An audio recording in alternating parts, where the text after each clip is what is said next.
যতটুকু খারাপ অবস্থা আশঙ্কা করেছিলাম, আপনাকে বিনয়ের সাথে বলি ততটা খারাপ অবস্থা হয় নাই। খারাপ অনেক কিছু ঘটেছে, ততটা খারাপ কিছু হয় নাই।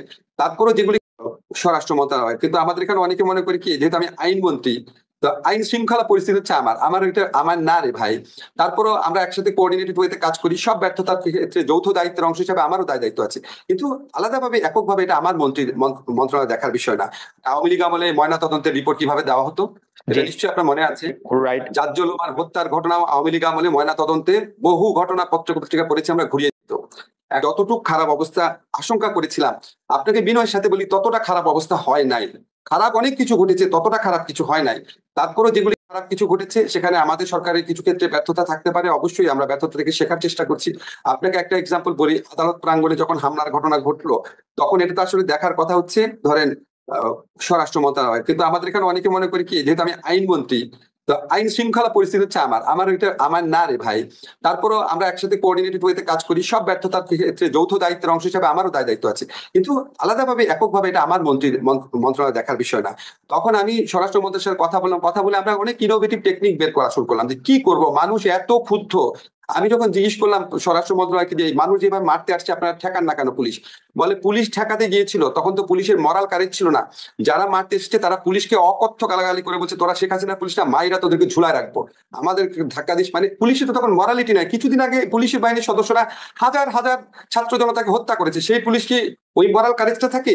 তখন আমরা বিভিন্ন পদ্ধতি বের করা শুরু করলাম। আমি বললাম আচ্ছা ঠিক আছে, আমাদের যারা বিচারকরা আছে ওনাদেরকে রিকোয়েস্ট করলাম যে আপনারা তো যে কোনো সময় ইচ্ছা করলে শুনানি করতে পারেন, তাহলে সকাল 7টায় শুনানি করেন।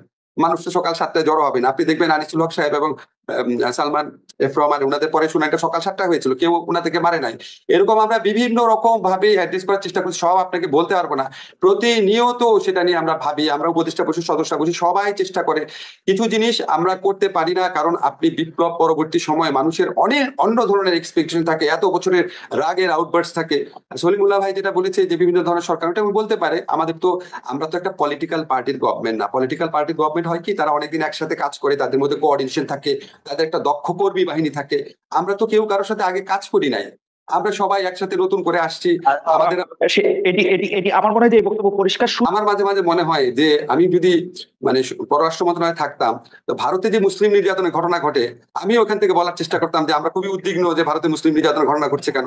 আমার এই ভারতীয় নীতি নির্ধারকদের সাথে কখনো বৈঠক হলে, আপনাকে একটা জিনিস বলি, আমার সাথে অনেক দেশের দূতাবাসের লোকজন দেখা করেছে, ভারতীয় দূতাবাসের লোকজন দেখা করে নাই। আমার খুব ইচ্ছা আছে উনি দেখা করলে আমি ওনাকে বলবো যে ভাই, আপনি যে আমাদের এখানে সংখ্যালঘুরা নির্যাতিত হলে উদ্বেগ জানার খুবই জাস্টিফাইড, তাহলে একই ভাবে আপনার এখানে যে মুসলমানরা নির্যাতিত হয়, আমরা কি আপনাদের এখানে উদ্বেগ জানাতে পারবো?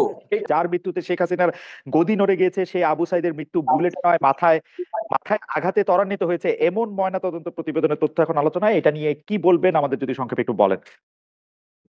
আপনি কি ময়না তদন্তের রিপোর্টটা পেয়েছেন খালেদ? ময়নাতদন্তের পেয়েছেন? রিপোর্টটা আমাদের ময়নাতদন্তের রিপোর্টটা আমি একটু দেখেছি। আচ্ছা, তাহলে আপনাকে একটা ঘটনা বলি। এই ময়না তদন্তটা আমি কিন্তু দেখার সময় পাইনি, আমি সারাদিন মিনিস্ট্রি কাজে ব্যস্ত ছিলাম। আপনি কিন্তু দেখবেন কাইন্ডলি, এটা কত তারিখের ময়না তদন্তের রিপোর্টটা, কত তারিখের?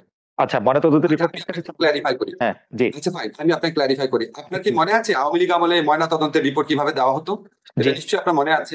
রাইট। জাজ্জলমান হত্যার ঘটনা আওয়ামী লীগ আমলে ময়না তদন্তে বহু ঘটনা পত্র পত্রিকা পড়েছি আমরা, ঘুরিয়ে দিত।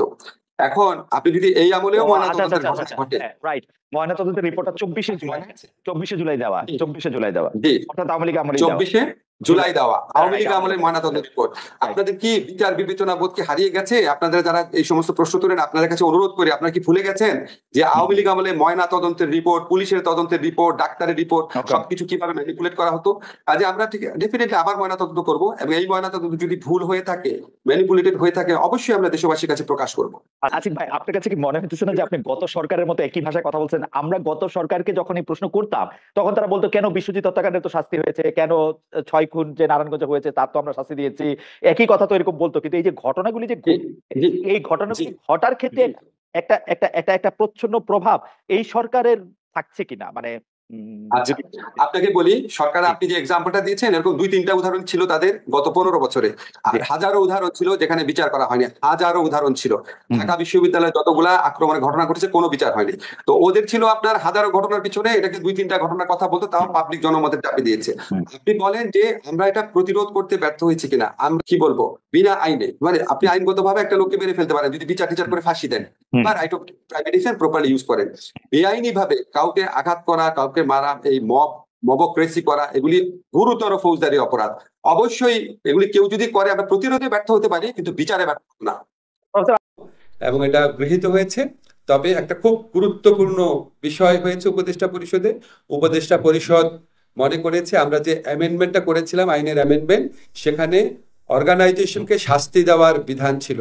এবং আমাদের প্রস্তাবিত অ্যামেন্ডমেন্টে বলা হয়েছিল কোনো অর্গানাইজেশনকে শাস্তি দেওয়া যদি প্রয়োজন মনে করে, যদি মনে করে শাস্তি দেওয়া দরকার, তাহলে ট্রাইব্যুনাল শাস্তি দেওয়ার সুপারিশ করতে পারবে উপযুক্ত কর্তৃপক্ষের কাছে। তো আজকে আমাদের উপদেষ্টা পরিষদ আলোচনাতে বলা হয়েছে আমরা এই বিচারকে অন্য কোনো বিষয়ের সাথে সম্পর্কিত করতে চাই না। এই রাজনৈতিক দল বা কোনো সংগঠনকে নিষিদ্ধ করার প্রশ্ন আসলে এই আইনকে অযথাই প্রশ্নবিদ্ধ করার সুযোগ সৃষ্টি হবে। আমরা সেই সুযোগ দিতে চাই না। আমরা একদম ডিসেন্ট ওয়েতে, ফেয়ার ওয়েতে বিচারটা করতে চাই। এই জন্য প্রভিশনটা বাতিল করা হয়েছে।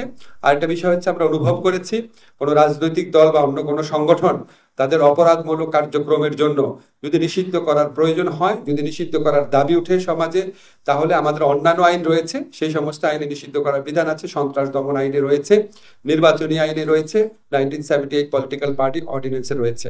কাজে এখানে এই বিধানটা নাই দেখে আমাদের সেই সুযোগ, জনমতের প্রতি, জনদাবির প্রতি শ্রদ্ধা জানিয়ে এই ধরনের কোনো পদক্ষেপ নেওয়ার সুযোগ আর থাকলো না, সেটা না। মানে এই যুদ্ধাপরাধ বিচার আইনে থাকলো না, কিন্তু অন্যান্য প্রচলিত আইনে দেশে রয়েছে। সেটা আমরা রাজনৈতিক ঐক্যমত হলে বিভিন্ন আমাদের জনদাবি আসছে, সেটা পরে বিবেচনা করা হবে। এটা আইনের ভেতরের অন্তর্ভুক্ত আর বিষয় না। এই নিয়ে কতগুলা আমি ডিটেইল বলবো না, কতগুলা খুব গুরুত্বপূর্ণ পরিবর্তন এসেছে সেটা আপনাদের বলি। আমরা যেমন ক্রাইম এগেনস্ট হিউম্যানিটি, এটা ডেফিনেশন, জেনোসাইডের ডেফিনেশন, এটা আমরা রোম স্ট্যাটিউট অবলম্বনে করেছি। যে রোম স্ট্যাটিউটে বাংলাদেশ পক্ষ রাষ্ট্র হয়েছে সেটা অবলম্বনে করেছি। একদম আন্তর্জাতিক স্ট্যান্ডার্ড বজায় রেখে আমরা ডিফাইন করেছি। তারপরে হচ্ছে এই আইনে আপনার আরেকটা খুব গুরুত্বপূর্ণ বিধান হচ্ছে এই আইনে যারা অভিযুক্ত পক্ষ আছে তাদেরকে প্রসিকিউশনের সমান সুযোগ দেওয়া হয়েছে। আপনারা 73 সনের আইনের সাথে মিলিয়ে দেখবেন অভিযুক্ত পক্ষকে অনেক বেশি অধিকার দেওয়া হয়েছে এবং তারা যে কোনো প্রয়োজনীয় সংখ্যক সাক্ষ্য আনতে পারবে, যে কোনো সাক্ষ্যের গ্রহণযোগ্যতা নিয়ে প্রশ্ন তুলতে পারবে, অনেক বেশি বাড়ানো হয়েছে। আরেকটা খুব চমৎকার বিধান আমরা মনে করি সেটা হচ্ছে ভিকটিম প্রোটেকশনের ব্যবস্থা করা হয়েছে।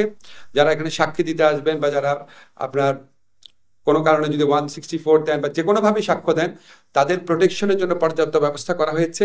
এই আইনে যারা ক্ষতিগ্রস্ত হয়েছেন তাদেরকে কম্পেনসেশন দেওয়ার বিধান করা হয়েছে। এবং এই আইনে আরেকটা বিধান করা হয়েছে যে আমাদের এই ট্রাইব্যুনাল ওনারা ইচ্ছা করলে, এটা ম্যান্ডেটরি না, ওনারা ইচ্ছা করলে এই বিচার কার্যটা অডিও ভিজুয়াল রেকর্ডিং করতে পারেন এবং ওনারা যদি মনে করেন যে এটা প্রচার করা দরকার বা কোনো অংশ প্রচার করা দরকার সেটা প্রচার করবেন।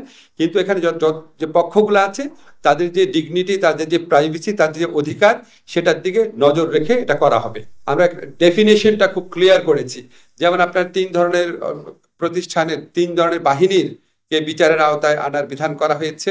একটা হচ্ছে আপনার ডিসিপ্লিন ফোর্স, আরেকটা হচ্ছে ইন্টেলিজেন্স এজেন্সি, আরেকটা হচ্ছে অক্সিলারি ফোর্স। এটাকে আমরা খুব ভালো করে ডিফাইন করেছি। আমাদের সংবিধান, প্রচলিত মানবাধিকার আইন, সেগুলি দেখে আমরা ডিফাইন করেছি।